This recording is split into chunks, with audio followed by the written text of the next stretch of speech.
Hello बच्चों। आज के इस वीडियो में हम पढ़ेंगे पुष्प के प्रजनन भाग या पुष्प के प्रजनन अंग। तो आपको मालूम है कि किसी भी पौधे में जो प्रमुख प्रजनन अंग होता है वो पुष्प होते हैं, है ना।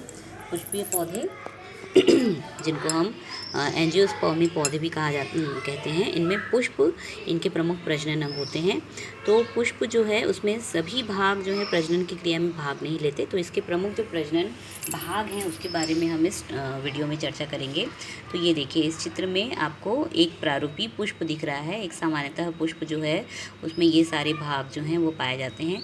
ये आपको बीचों बीच का ये जो कलश जैसा भाग दिख रहा है, ये है पुष्प का गाइनोशियम। ये मादा प्रजनन भाग है और यहाँ पर ये काले रंग की जो संरचना दिख रही है आपको, ये है इसके अंदर के ओव्यूल्स, ठीक है। और यही है इसके मादा गैमीट, ठीक है। यही मादा गैमीट कोशिकाएं हैं जो आगे चलकर निषेचन की क्रिया में भाग लेंगी। तो ये जो बीचों बीच का जो कलशनुमा भाग है, ये है इसका मादा प्रजनन भाग, जिसको हम कहते हैं गाइनोशियम। गाइनोशियम या हिंदी में इसको कहा जाता है जयांग, ठीक है। इसके बाद ये जो पराग वाला भाग है, आपको ये वाला जो भाग दिख रहा है, ये है इसका नर प्रजनन भाग, जिसको हम इंग्लिश में कहते हैं एंड्रोशियम, ठीक है। एंड्रोशियम। तो एंड्रोशियम में आपको ये सबसे ऊपर एक पराग का कोश दिख रहा है और ये आपको ये एक लंबी फिलामेंट दिख रही है, ठीक है। तो ये इसके दो भाग होते हैं एंड्रोशियम के। तो ये हो गया बीचों बीच वाला भाग गाइनोशियम और ये एंड्रोशियम। तो ये दो जो भाग हैं यही इसके प्रमुख प्रजनन भाग हैं। ये मादा प्रजनन भाग है और ये वाला जो भाग है ये नर प्रजनन भाग है, ठीक है बच्चों। इसके अलावा पुष्प में और भी बहुत सारे भाग होते हैं, जैसे कि सबसे बीचों बीच वाला नीचे का ये जो भाग है आधारीय भाग, जिसको थैलेमस कहा जाता है। ये प्रत्येक फ्लोरल लीव्स के लिए एक आधार प्रदान करता है। और उसके बाद पहला जो चक्र होता है पुष्प में, ये कहलाता है सेपल, या इसको हम पेटल्स भी कहते हैं। और इसके लिए बायोलॉजिकल टर्म है कैलिक्स। तो कैलिक्स जो है ये भी प्रजनन की क्रिया में भाग नहीं लेता। इसके अलावा पुष्प में जो दूसरा चक्र होता है वो होता है करोला, या इसको हम सामान्य बोलचाल की भाषा में पंखुड़ियाँ कहते हैं या पेटल कहते हैं, ठीक है।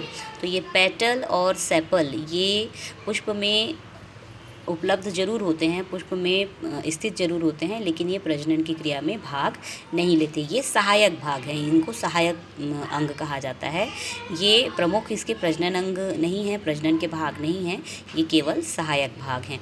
इसके बाद अब देखते हैं इनकी जो डिटेल्ड संरचना है वो देखते हैं हम लोग। तो सबसे पहले ये पुंकेसर या पराग कोश की संरचना है। तो अगर हम पराग कोश देखें तो इसमें हमको मुख्य रूप से दो भाग दिखाई देते हैं। ये वाला जो भाग है ऊपर का भाग, ये जो ऊपर का भाग है ये कहलाता है पोलन चैम्बर, ठीक है। इसको कहा जाता है पोलन सैक, इसको हम पोलन सैक भी कहते हैं और इसको पोलन चैम्बर भी कहा जाता है। और ये पोलन चैम्बर्स जो हैं इनकी संख्या 2 या 4 या 6 अलग अलग पुष्पों में अलग अलग हो सकती है, ठीक है। तो इस पोलन चैम्बर के अंदर देखिए आपको ये बहुत सारे छोटे छोटे दानेदार संरचनाएं दिख रही हैं। ये हैं इसके पराग कण या पोलन ग्रेन, ठीक है। और उसके बाद दूसरा जो इसका भाग होता है एंड्रोशियम का, वो है ये लंबा भाग, जिसको हम कहते हैं फिलामेंट, ठीक है। इस भाग को कहा जाता है फिलामेंट। तो मुख्य रूप से इसमें दो ही संरचनाएं होती हैं, एक तो होता है पोलन चैम्बर और दूसरा होता है फिलामेंट। तो ये फिलामेंट जो है ये इस पराग कोश को पुष्प के किसी भी भाग से जोड़ने का काम करता है। और ये पोलन चैम्बर जो है इसमें पाए जाते हैं बहुत सारे पोलन ग्रेन्स, ठीक है। तो ये हो गया एंड्रोशियम की संरचना। इसके बाद देखते हैं गाइनोशियम की संरचना। तो गाइनोशियम की संरचना में हम देखें मुख्य रूप से 3 भाग होते हैं। सबसे ऊपर का जो भाग होता है ये कहलाता है स्टिग्मा। फिर एक लंबी आपको ये संरचना दिख रही है, इसको कहा जाता है स्टाइल।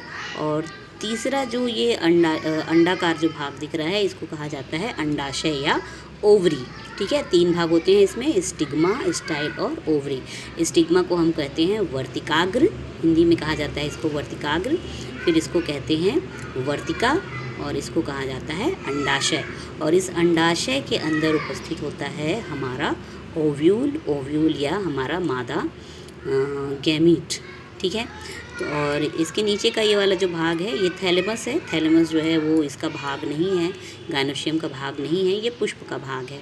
ठीक है, तो पुष्प का ये जो मादा प्रजनन भाग है इसको हम कहते हैं अंडप। इसको एक अंडप कहा जाता है या कार्पल कहा जाता है, या एक और इसके लिए जो टर्म है वो है गायनोशियम।